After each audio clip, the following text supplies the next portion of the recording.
नमस्कार दोस्तों। अगर आप ट्रेडिंग की दुनिया में नए हैं या आप एक एक्सपीरियंस ट्रेडर हैं तो आप सही जगह आए हैं।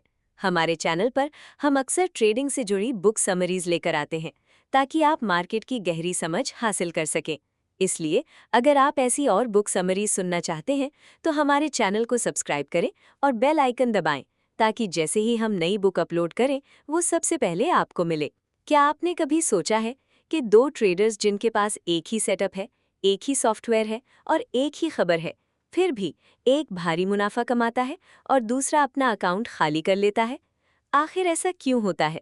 ट्रेडिंग की दुनिया में हम अक्सर स्ट्रैटेजी, इंडिकेटर्स और डेटा के पीछे भागते हैं, लेकिन स्टीवन गोल्डस्टीन अपनी बेहतरीन किताब mastering the mental game of trading में हमें एक कड़वा सच बताते हैं।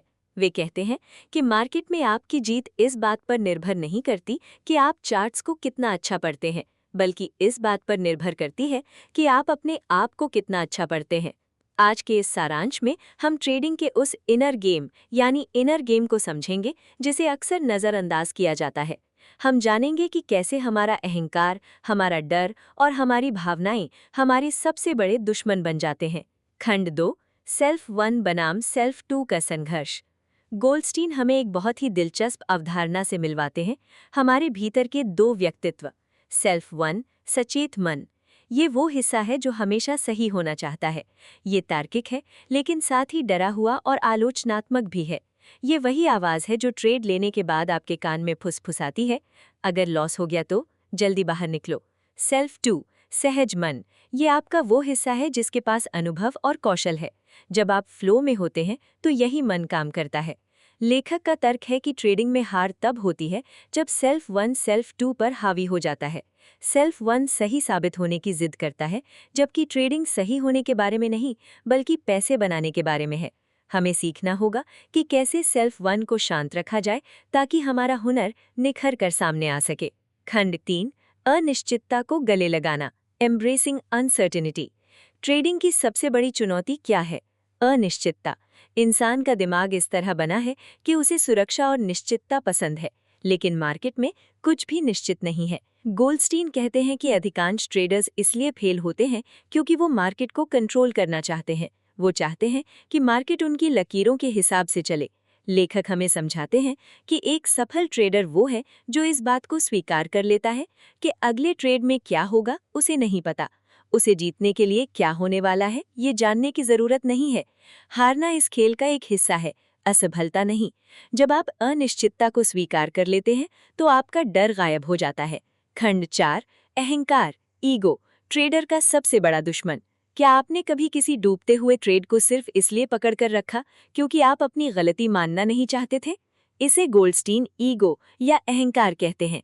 अहंकार चाहता है कि हम बुद्धिमान दिखें, लेकिन मार्केट को आपकी बुद्धिमत्ता से कोई फर्क नहीं पड़ता।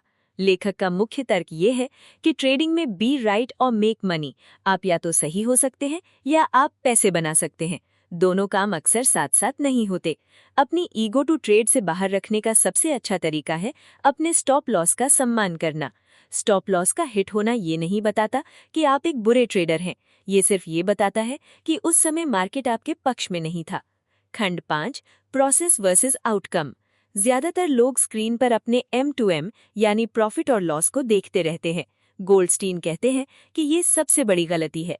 परिणाम पर ध्यान देना आपके तनाव को बढ़ाता है। एक प्रोफेशनल ट्रेडर का ध्यान सिर्फ अपनी प्रोसेस यानी प्रक्रिया पर होता है।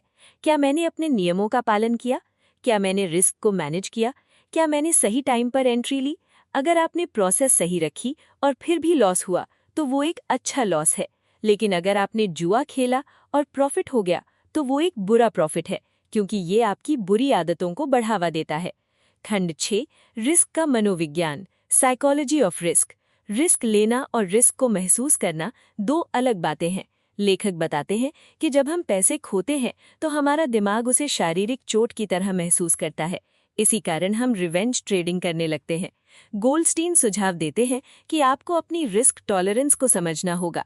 अगर किसी ट्रेड में लगा पैसा आपकी नींद उड़ा रहा है तो इसका मतलब है कि आपकी पोजीशन साइज बहुत बड़ी है। ट्रेडिंग को एक बिजनेस की तरह देखें, सट्टे की तरह नहीं। खंड 7, आत्म जागरूकता का अभ्यास। इस किताब की एक मुख्य थीम है माइंडफुलनेस, सजगता। लेखक कहते हैं कि ट्रेडर्स को एक प्रेक्षक बनना चाहिए। जब आप गुस्से में हो, थके हुए हो या बहुत उत्साहित हो तो ट्रेड ना करें। अपनी भावनाओं का एक जर्नल बनाएं। लिखें कि ट्रेड लेते समय आप क्या महसूस कर रहे थे। क्या आप फोमो यानी छूट जाने के डर की वजह से ट्रेड ले रहे हैं, या क्या आप सच में सेटअप देख रहे हैं। खुद को जानना ही मार्केट को जीतने की पहली सीढ़ी है। खंड 8, अनुशासन और धैर्य। ट्रेडिंग में कुछ ना करना भी बहुत बड़ा काम है। गोल्डस्टीन तर्क देते हैं कि मार्केट का 80% समय शोर होता है। एक सफल ट्रेडर एक शिकारी की तरह होता है जो सही मौके का इंतजार करता है। अनुशासन का मतलब सिर्फ नियमों का पालन करना नहीं है, बल्कि उस समय भी शांत रहना है जब मार्केट आपके धैर्य की परीक्षा ले रहा हो। बिना सेटअप के ट्रेड लेना सिर्फ बोरियत मिटाने का जरिया है, पैसे बनाने का नहीं। खंड 9, विफलता से सीखना। स्टीवन गोल्डस्टीन खुद एक अनुभवी ट्रेडर रहे हैं और उन्होंने कई बड़े उतार चढ़ाव देखे हैं। वे कहते हैं कि मार्केट आपका सबसे बड़ा शिक्षक है। हर हार आपको कुछ सिखाती है, बशर्ते आप सीखने को तैयार हों। हारने के बाद खुद को कोसने के बजाय उसका विश्लेषण करें। क्या गलती तकनीकी थी या मानसिक? अपनी गलतियों को डेटा में बदलें और उन पर काम करें। खंड 10, निष्कर्ष, एक मास्टर ट्रेडर की यात्रा। तो दोस्तों, mastering the mental game of trading का सार ये है कि ट्रेडिंग चार्ट्स पर नहीं, आपके दिमाग के भीतर लड़ी जाती है। एक मास्टर ट्रेडर वो नहीं जिसके पास कोई जादुई फॉर्मूला है, बल्कि वो है जिसने अपने डर, लालच और अहंकार पर काबू पा लिया है। वो जानता है कि मार्केट उसे कभी भी गलत साबित कर सकता है और उसे इससे कोई दिक्कत नहीं है। जब आप अपनी इनर पावर को पहचान लेते हैं तो ट्रेडिंग एक बोझ नहीं, बल्कि एक साधना बन जाती है। याद रखिए, मार्केट को जीतना है तो पहले खुद को जीतना होगा। ये समरी पसंद आई तो लाइक करो, शेयर करो, चैनल को सब्सक्राइब कर लो। धन्यवाद।